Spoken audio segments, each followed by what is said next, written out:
I should have known it was coming the second Todd started calling himself co-lead in front of the interns.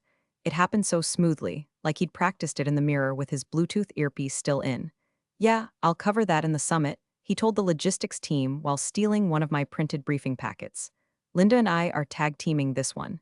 Tag teaming, like we were some kind of corporate wrestling duo, instead of me doing the heavy lifting while he strutted around with a half-buttoned shirt and the strategic insight of a stale bagel. The thing about Todd is that he's not dumb, he's just dangerously average and deeply aware of it. That makes him hungry for shortcuts. And shortcutting me was apparently this month's ambition. The summit in Hawaii was the final phase of an 18-month client retention push, the kind of engagement that keeps our lights on and gets CFOs to shut up about headcount. And because of the complexity, cross-department planning, international compliance crap, and about 16 systems that never want to talk to each other, they'd put me in charge. Officially, on paper. In the client documents, I had the emails, the version history, the Slack receipts, all of it. But that didn't stop Todd from inching in like mold behind drywall. At the pre-flight briefing, I laid out the final itinerary, printed and tabbed in a binder the size of a Thanksgiving turkey. I just finished walking through the daily agenda when Todd cleared his throat, leaned in, and said, "We'll probably trim the client round table on day 2. I'll handle the keynote slot there, free up some time." It got quiet. Real quiet. My jaw twitched. I glanced around the room, no eye contact. Cheryl from HR was pretending to read her water bottle label. The interns typed harder. I could practically hear the PR rep's sphincter tighten. I smiled. Thin. The keynote's already confirmed with the client. They specifically requested I walk them through the proposed resource pipeline. Todd didn't blink. Yeah, but we don't want to overwhelm them with too much detail. I'll keep it high level. Right. Translation, he didn't understand the deck and didn't want to be caught stammering over acronyms. Still, I kept my voice even. Then I suggest you leave the walkthrough to the person who built the pipeline. More silence. Someone coughed. Someone else scribbled nothing on a notepad. That's when I knew I was in trouble, because nobody said a word. After the meeting, I pulled Cheryl aside. Is there confusion about project leadership? I'm getting the vibe Todd's being positioned differently than what was agreed. She gave me that HR smile, the one with no teeth and less spine.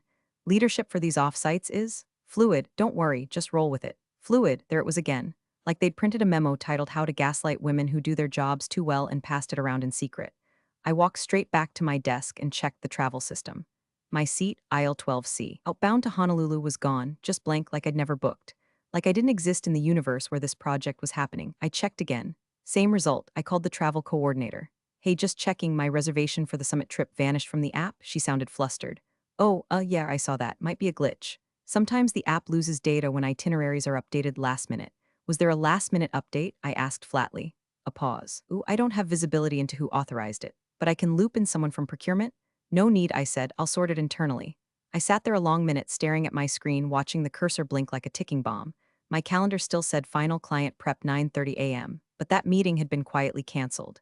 Todd had replaced it with something called Leadership Sync. No invite for me. I wasn't surprised, just bone-deep tired. This wasn't the first time I'd been pushed to the edge of the frame right before a big reveal. But this time I had leverage, real, legal, contractual leverage. My name was on the master service agreement. I was designated key personnel. I wasn't optional. I wasn't fluid. And if Todd wanted to pretend otherwise, he was going to find out just how non-fluid the consequences could get. The final nail didn't come from legal. It didn't come from HR. It came from a gate agent holding a stack of boarding passes like she was dealing blackjack for corporate Judas. Team from Braverton?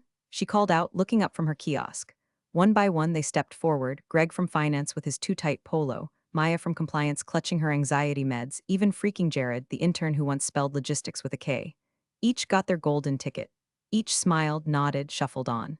Then silence. The pile thinned. The agent looked up again. Anyone else? I stepped forward, confused but not panicked yet. Hi, I'm Linda Hart, should be aisle 12C, traveling with the Braverton team. She tapped a few keys, then frowned. I don't see you on this manifest. I blinked. What? I confirmed twice.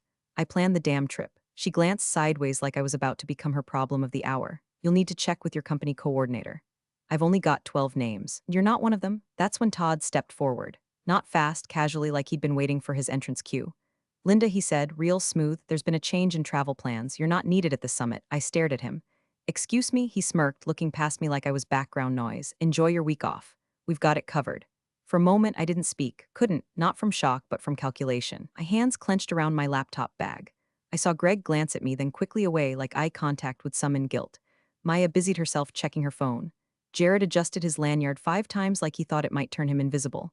No one said a damn word. I felt something burn in my chest, but I didn't cry. I didn't yell.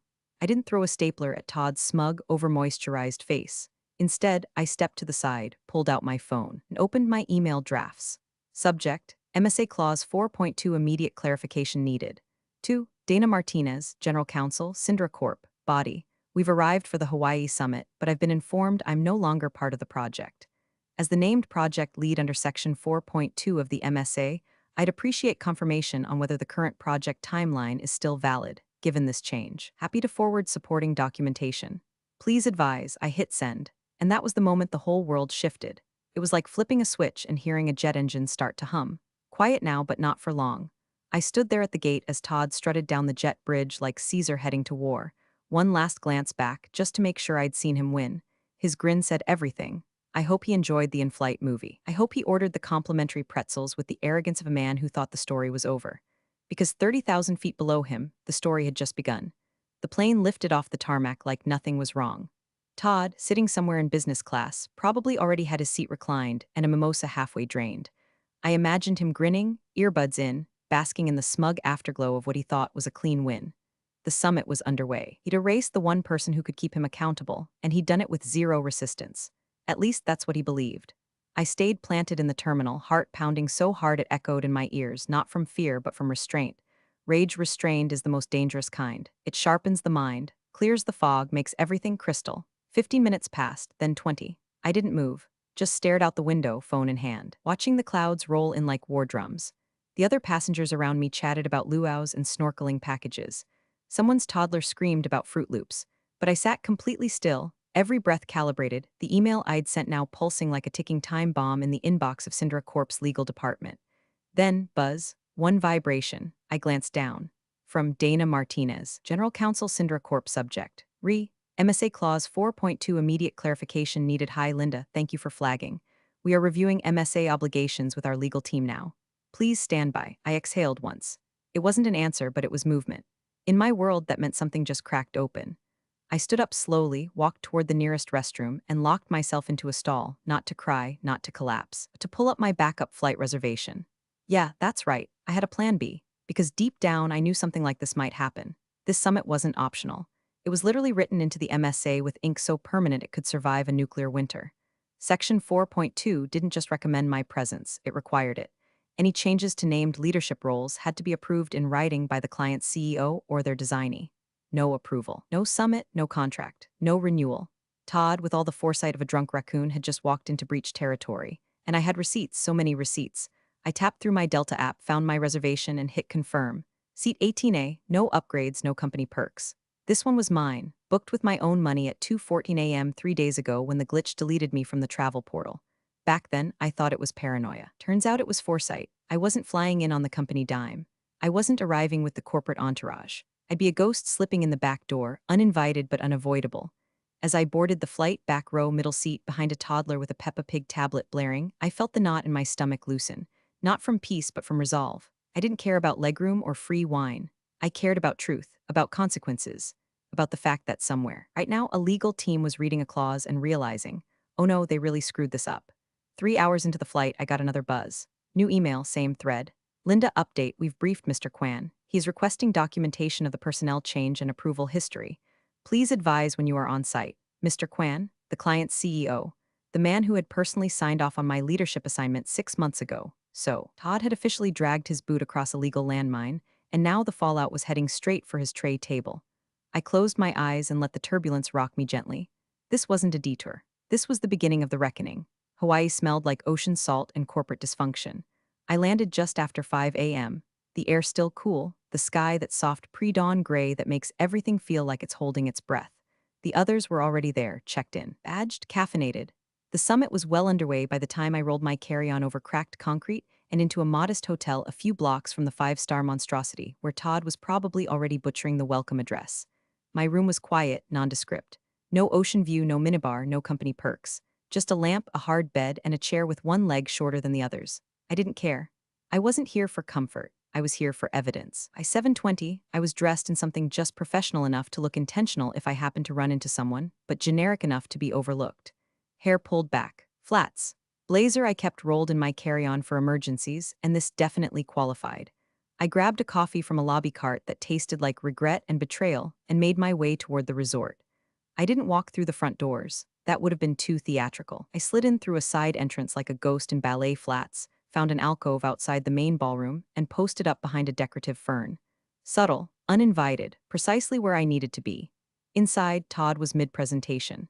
I couldn't see him, but I could hear him, and what I heard was pure disaster. And so if we look at the projected headcount ramp, he said, tapping what I could only assume was a slide. You see alignment with Q1 2023 forecasts, plus or minus margin of error. Pause. Someone murmured something. Todd replied, yes, well, the model flexes depending on client-side scope shifts, which of course are flexible. He was improvising, badly. Then he said something that nearly made me spill my coffee.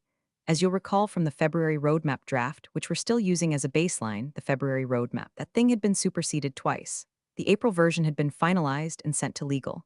The August revision had been signed off after 2 days of alignment calls. The February draft still had assumptions about budgets that were no longer accurate. He was using outdated data. On a multi-million-dollar planning summit, in front of the entire client leadership team, I couldn't help myself. I pulled out my phone, and right on cue it buzzed. Email. From Riley Tran, client analyst ICE subject. Quick question roadmap deck body. Hi Linda, sorry to bug you, but we're looking at the roadmap Todd just shared and it doesn't match what we reviewed in August. Is this even the correct version? We're confused. I nearly laughed. Riley, bless him. Barely 2 years out of undergrad, but sharp as hell and polite to a fault. He'd worked with me on the compliance timeline in Q2, and apparently, he hadn't forgotten who did the actual work. I replied, Hi Riley, you're not wrong. That version is outdated. The correct roadmap includes the scope alignment memo sent on August 14th. Let me know if you'd like the accurate deck. I have it with full revision history. 5 minutes later, yes please, I sent it. And then I sat there, sipping coffee that had long gone cold, watching the storm clouds gather across the hallway. Todd was up there bluffing his way through metrics he didn't understand, using decks he hadn't vetted, while half the client team probably had my updated file open on their phones under the table. He thought he'd stolen the spotlight. But all he'd done was turn it around, right onto himself. The house of cards was starting to tilt, and I had front row seats. By mid-morning, the resort air had thickened with sunscreen, coffee breath, and the low-grade panic sweat of men who realize, too late, that they are out of their depth. I wasn't in the ballroom, but I didn't need to be. Word was already leaking like a cracked pool filter. Todd had tried to open a breakout session on risk mitigation and strategic integration, and ended up backpedaling through a minefield of missing figures, skipped slides, and one very icy stare from the client's CFO. The roadmap misalignment had already begun to ripple through the client org like a quiet alarm, and alarms always reach the top. At 10:48 a.m., I got the call. Caller ID, Cindera Corp Legal Dana Martinez. I stepped out of the alcove where I'd been quietly emailing backup documents to myself, ducked into a breezeway behind the conference rooms, and answered. Linda speaking. Dana didn't waste time. Hi, the CEO wants you on site by 11:30. We need the August roadmap, the original deck approvals, and the signed MSA with Section 4.2 highlighted. I didn't flinch. I have all of it, hard copy and digital. We'll meet you in conference room C, West Wing. Enter through the business center to avoid the main floor. Don't check in with registration. Just walk in like you belong because you do. Click. No drawn-out goodbye, no hedging. Just legal precision, which in this moment felt better than applause. I checked my watch. 40 minutes. Plenty of time to prepare for an execution. Meanwhile, inside the building, Todd had no idea the trap was already closing. I later learned how it went down from Riley and two other client analysts who couldn't wait to DM me the play-by-play. It was during a private session with the client's executive tier, CEO, CFO, their strategic ops lead, and, unfortunately for Todd, him. Todd walked in like he owned the damn island, gave a nod to the CEO like they were co-pilots, pulled up his tablet and started bluffing his way through a revised resourcing timeline he'd yanked from a Google Doc 3 hours old. Then Mr. Kwan, the CEO, leaned forward. Where's Linda Hart? Todd blinked. Excuse me, Linda. She's listed in our MSA as the named project lead. She built the previous roadmap and handled every phase since January. We expected her here. And this is where Todd made his fatal error. He smiled. That fake politician smile he always used when he thought charm could plug a crater. There's been some internal restructuring, he said smoothly. We've adjusted roles on our end to streamline leadership. I'm handling direct client engagement now. Silence, not awkward silence, loaded silence. Then Kwan stood. Didn't respond, didn't nod, just walked out. Like he didn't even need to hear the rest of the lie to know it was a lie. Todd sat there, blinking, alone with his own sweat and an off-brand stylus. By 11:15, I was already outside the West Wing, badge clipped to my belt, manila folder under my arm, and my phone vibrating with supportive one-liners from 3 separate client-side analysts who'd caught wind of what was coming. I walked in through the business center, past a stunned concierge who clearly wasn't used to seeing women march in with murder eyes and a full audit trail. At 11:29, I pushed open the door to conference room C. The lights were bright, the room was quiet, and the reckoning was right on schedule. The moment I stepped into that conference room, the temperature dropped 10 degrees.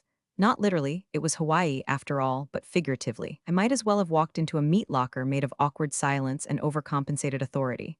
Around the table sat the core of Corp's leadership team, CEO Marcus Quan at the head, his ever-composed GC Dana to his left, the CFO flanked by two senior strategists. And then, on the far end, looking like a kid who just got caught forging a permission slip, was Todd. He didn't speak, didn't even blink at first, just sat there with his mouth slightly open, one hand still resting on his tablet like it might suddenly save him. His tie was crooked.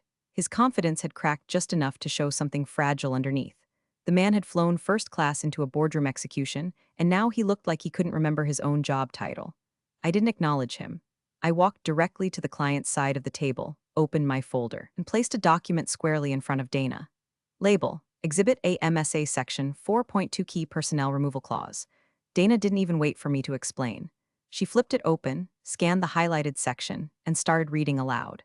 Any removal or exclusion of named project leadership must be approved in writing by the client's CEO or designated representative. Failure to obtain prior approval constitutes a material breach of contract and may result in immediate suspension of deliverables, pending review. She closed the folder gently. The only sound in the room was Todd's throat trying to remember how to swallow. Quan turned toward me, calm but sharp, like someone who's already decided whether to throw you a lifeline or drop an anchor on your chest. "Linda," he said, "is there anything else we should know?" I nodded once, reached into my folder again, and pulled out a second document, this one a printout of a Slack export, followed by a chain of internal emails from the week before the summit. Label: Exhibit B Unauthorized Org Chart Revisions Internal Drafts. I slid it forward. Dana took it. Quan angled his chair for a better view.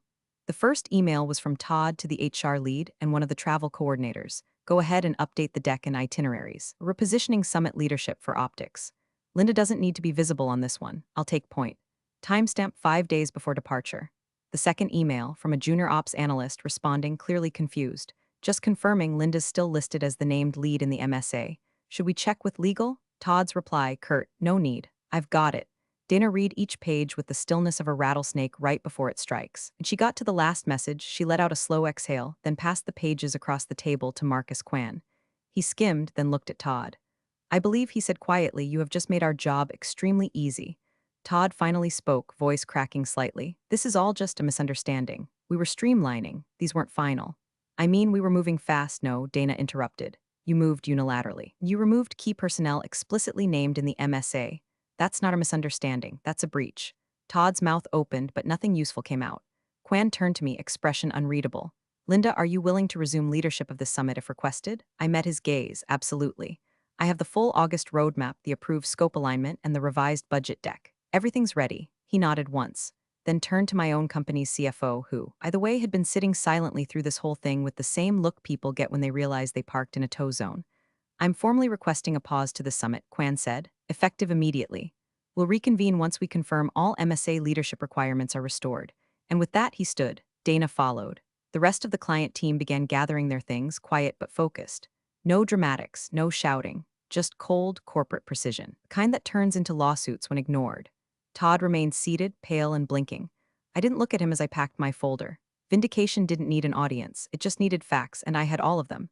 The official word came down 20 minutes later. The summit was suspended indefinitely, not rescheduled, not adjusted for leadership transitions. Just suspended, like someone yanked the plug on a corporate pool party mid-cannonball. I watched through the tinted glass of the West Wing lobby as Corp's team quietly exited the main ballroom. Laptops shut, folders zipped, expressions unreadable. The kind of silence that says, someone's getting sued by morning. A short while later, Todd stumbled out too. No entourage, no clipboard. Just his phone clutched like a rosary and the unmistakable stench of a man who just got drop-kicked by his own ego. Word was, he'd been asked to return to the mainland immediately. Company jet? Denied. Commercial flight, middle seat, one way. I didn't watch him leave. I had better things to do, like meet with our CFO, who looked like he'd aged 10 years in the last hour. The emergency board meeting was already being coordinated. Phones buzzed, Slack threads ignited like wildfire. Legal was scrambling to contain what Dana, the client GC, had calmly but firmly described as a material breach in direct violation of agreed-upon governance structures. In other words, we'd screwed the pooch. And not just any pooch, this was our golden retriever of a client. The one that funded 3 departments, half a dozen vendor contracts, and the VP's recent Tesla lease. Losing them wouldn't just hurt, it would implode. I was sitting in the makeshift war room when our CFO finally addressed me directly. Linda, he said, voice low and cautious, like I might bite. I want to sincerely apologize for what happened. You should have never been excluded. I nodded once. Appreciated. He cleared his throat. Given everything, I assume you'll want to file a formal complaint. HR is compiling options. I sipped my coffee. Right now I just need clarity on travel expense procedures. He blinked. Sorry? I pulled out my phone, scrolled to my Delta confirmation, and held it up. I booked my own flight. Hotel 2. Breakfast was a protein bar from my purse. Do I submit those through standard reimbursement, or do we have a new protocol for when VPs sabotage logistics? Silence. He opened his mouth, then closed it, wrote something on a notepad that looked like "Make Linda whole" in all caps. Just then, another ping hit my inbox. This time from Dana.